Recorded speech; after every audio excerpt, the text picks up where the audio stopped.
Hi and welcome to this course, Create Jewelry e-commerce website using Laravel.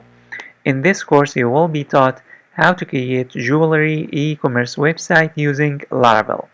And I'm going to teach you everything from the very beginning all the way to creating and completing the project.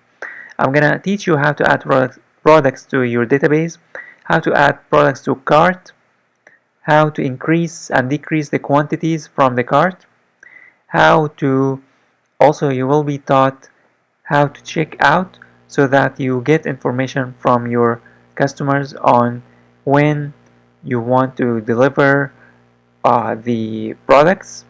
You will also be taught how to allow customers to pay. And I'm going to be using PayPal in order to allow your customers to pay. And I'm going to teach you how to integrate PayPal completely into your e-commerce website. All of these things will be taught in this course to make sure that after the end of this course, you will have the skills required to build advanced applications. I hope you like this course, and I'll see you in the course.